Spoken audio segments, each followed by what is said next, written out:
Bismillahirrahmanirrahim.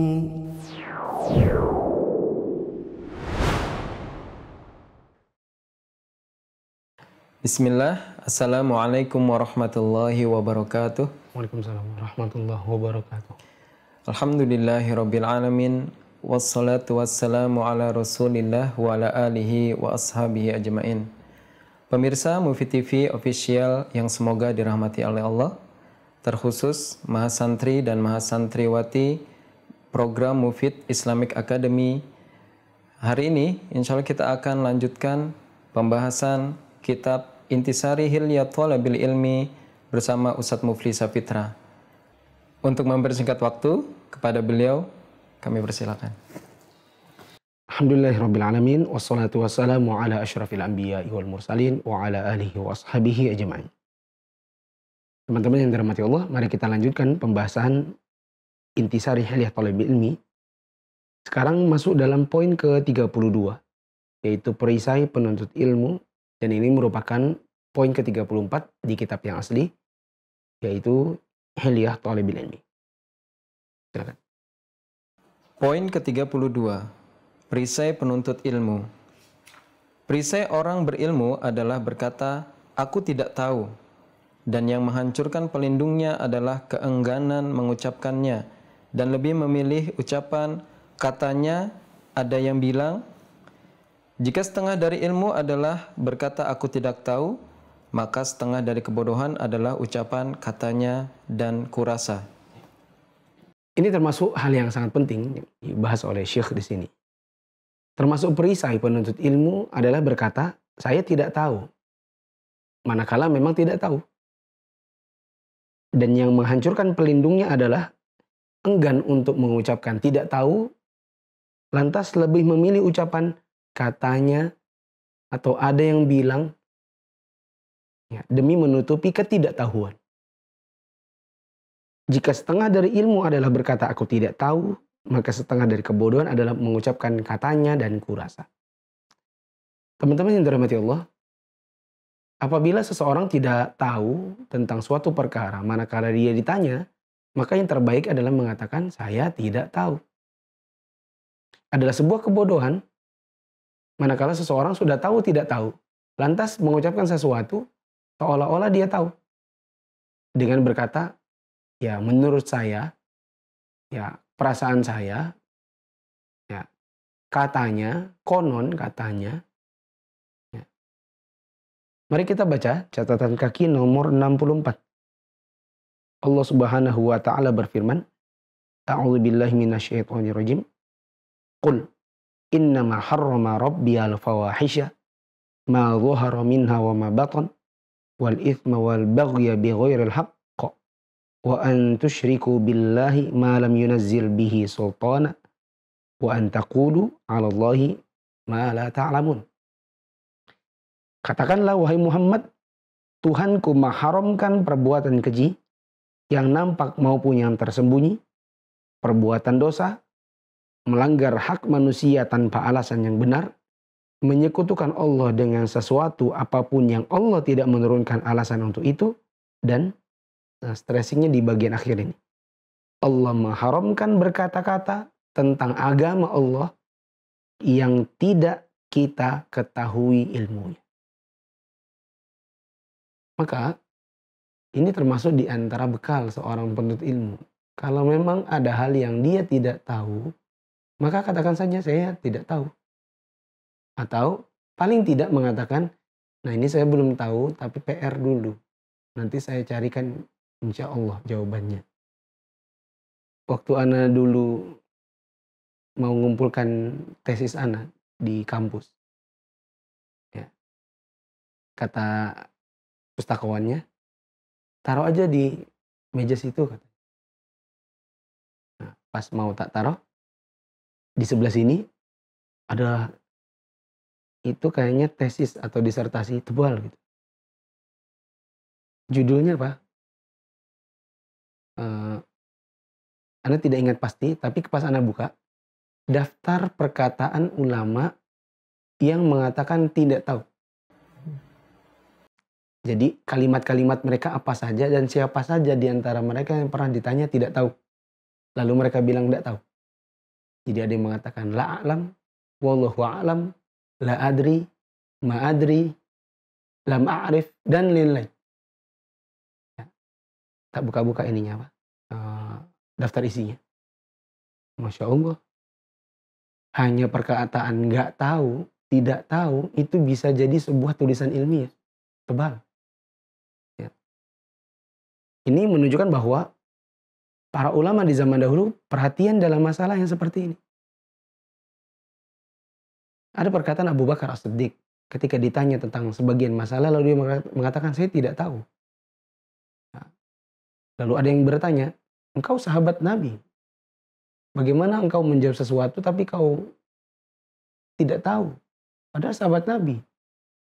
Ditanya kok nggak ngerti. Apa kata Abu Bakar? Ayyu sama'in tudhilluni wa ayyu ardin tuqilluni an aqula 'ala Allahi ma la a'lam. Langit mana yang mau menaungiku? Bumi mana yang mau kupijak? Manakala aku berkata sesuatu tentang Allah yang aku tidak tahu. Imam Malik ditanya tentang masalah agama. Kurang lebih ada 40 pertanyaan. Jawabannya la adri, la a'lam, wallahu a'lam, la ma'lam. Tidak dijawab oleh beliau kecuali hanya 6 sampai 10.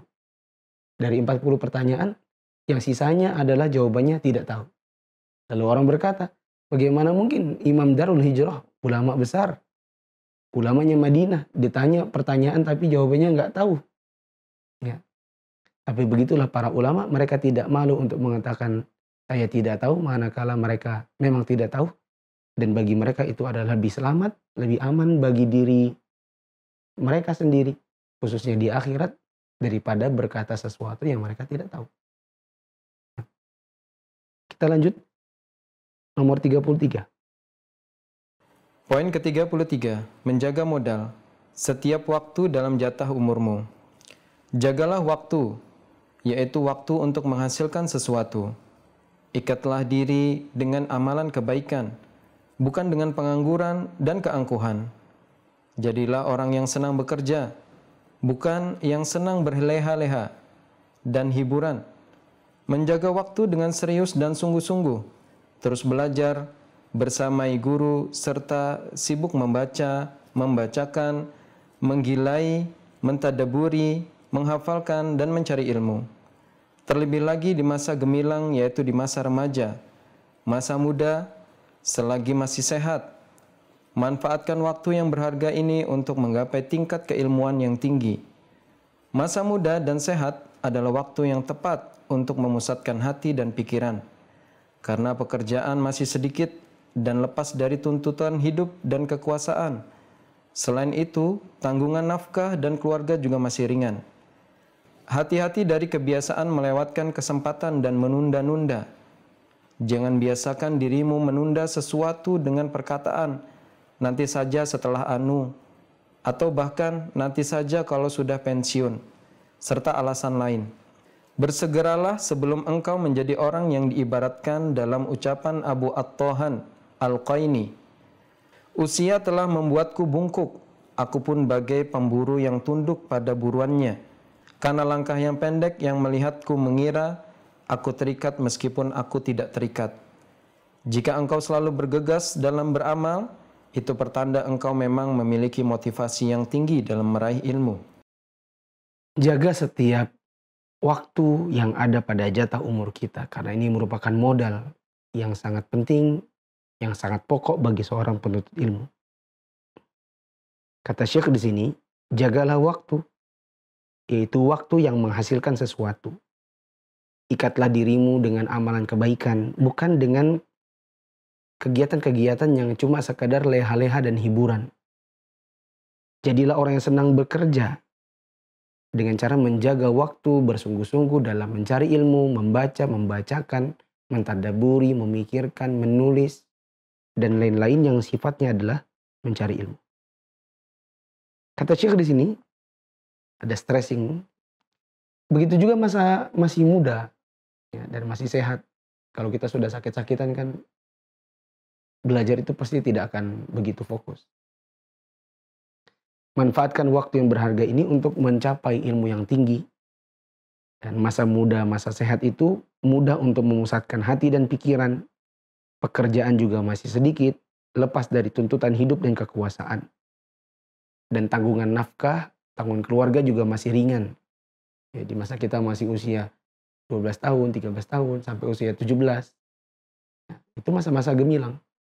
Yang sangat sayang kalau kita habiskan hanya dengan main game, ya, nongkrong sama teman, jalan-jalan, sibuk dengan fashion.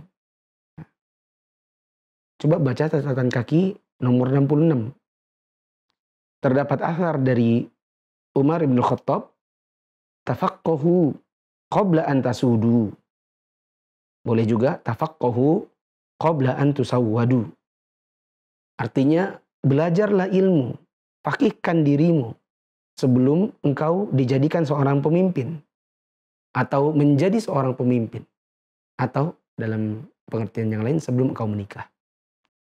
Coba kalau kita sudah jadi pemimpin, saya rasa mungkin kita pertama kehabisan waktu untuk mengerjakan pekerjaan-pekerjaan.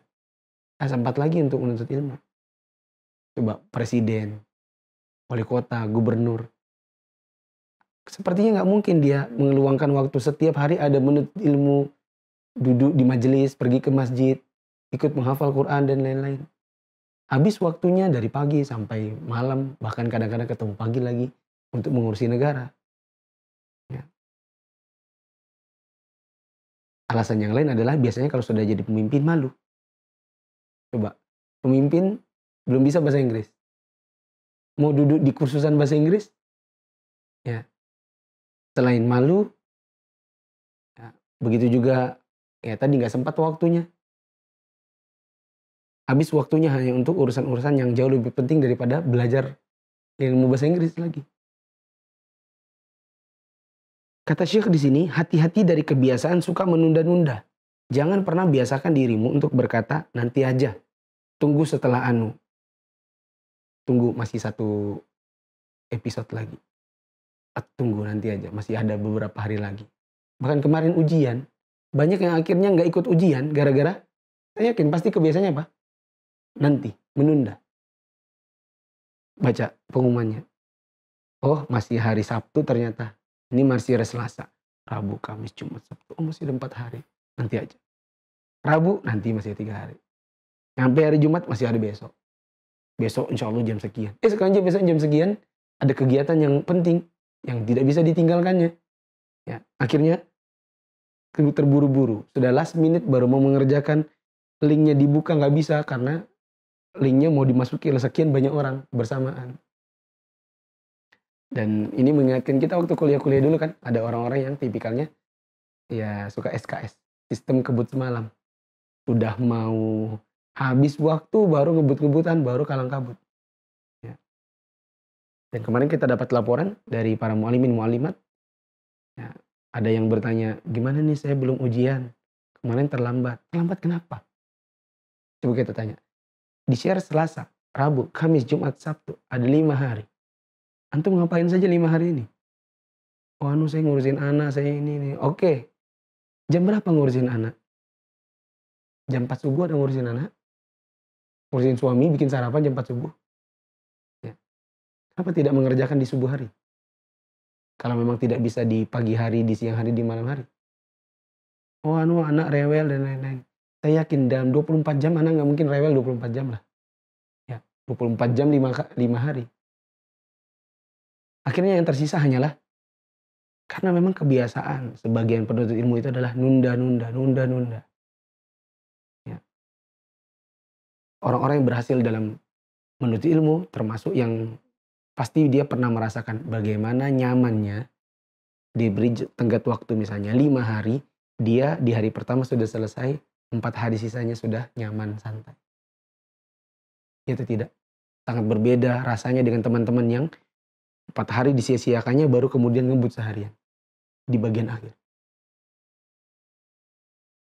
Nah itu sesuatu yang sudah dirasakan kebaikannya oleh setiap yang berhasil dan sudah dirasakan nggak enaknya oleh setiap yang gagal. Maka jangan pernah lagi teman-teman, khususnya para mahasantri, mahasantriwati di Mufid Islamic Academy untuk nunda. Ya, dapat video materi sekian, besok aja masih ada lagi. Itulah kenapa dulu kita pernah bikin peraturan, meskipun akhirnya kita nggak berani juga menerapkan terlalu strict. Ya. Dimana setiap memposting yang ini, link yang terdahulu dihapus. Ya. Banyak yang akhirnya keteteran. Karena ada juga tipikal yang tadi menunda-nunda, nanti aja. Oh, berapa menit sih? Oh, videonya cuma 20 menit. Gampang, nanti aja bisa. Sekalian yang video berikutnya. Akhirnya ketunda-tunda sampai live dari Mia. Maaf, saya sudah keteteran, saya sudah tidak sempat lagi. Karena tadi kebiasaan nunda-nunda. Yang paling buruk adalah mengatakan nanti saja tunggu pensiun. Ini lebih buruk lagi. Iya kalau Anda pensiun, kalau Anda meninggal duluan, ya, nanti aja belajarnya. Kalau sudah pensiun, saya akan lebih semangat lagi dalam belajar. Nggak ada ceritanya orang seperti itu. Di bagian akhir, Syekh mengatakan bersegeralah sebelum engkau menjadi orang yang diibaratkan dalam ucapan Abu At-Tahan Al-Qaini. Hanatni haniyatud dahri hatta ka'anni khatilun adnu li saydi qasirul khatwi yahsibu man ra'ani walastu muqayyadan anni biqaidi. Usia telah membuatku bungkuk. Ya, maklum sudah tua, tulang ringkih, makanya orang-orang tua banyak yang jalannya sudah membungkuk pakai tongkat. Aku bagi pemburu yang tunduk pada buruannya. Pemburu ngejar rusa, tapi rusanya tak pernah tertangkap olehnya. Itu ibarat orang mencari ilmu, tapi ilmu gak pernah tergapai. Kenapa? Karena udah tua. Di sini dikatakan, karena langkah yang pendek, yang melihatku mengira aku terikat, meskipun aku tidak terikat. Ya, sudah tua kan udah gini-gini ya. Lambat.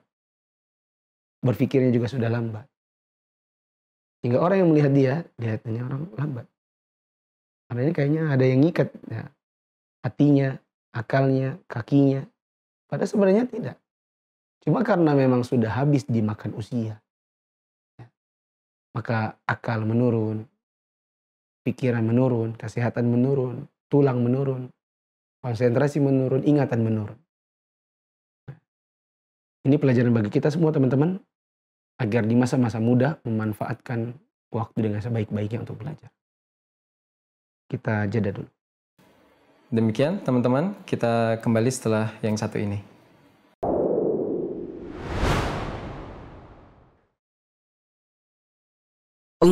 Allahu Akbar, Allahu Akbar, Allahu Akbar, Allahu Akbar. Asyhadu an la ilaha illallah. Asyhadu an la ilaha illallah. Asyhadu anna Muhammadar Rasulullah. Asyhadu anna Muhammadar Rasulullah. Hayya 'alas salah.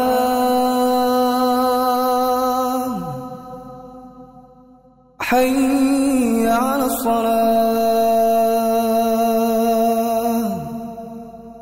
Hayya 'alal falah. Hayya 'alal falah. Allahu Akbar, Allahu Akbar. La ilaha illallah.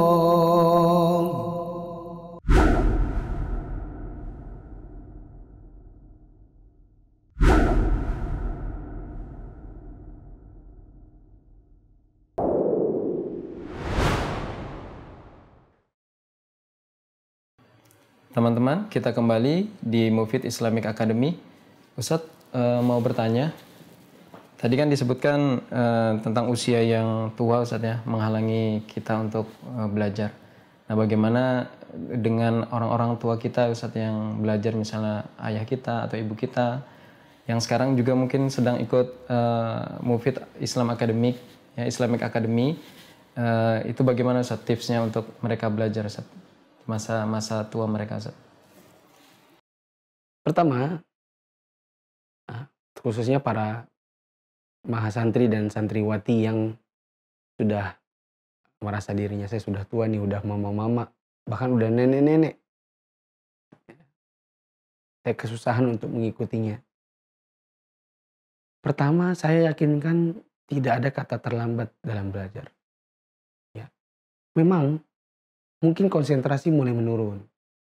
Memang mungkin ingatan mulai menurun. Tapi tidak bermakna kemudian, udahlah gak usah belajar aja. Daripada nanti juga gak bisa mengikutinya karena udah tua. Ya, itu bisikan syaitan. Yang kedua, berapa banyak orang yang mencoba untuk belajar dan berhasil meskipun di masa tua. Waktu di Saudi dulu, Ana punya teman, istrinya teman istri Ana.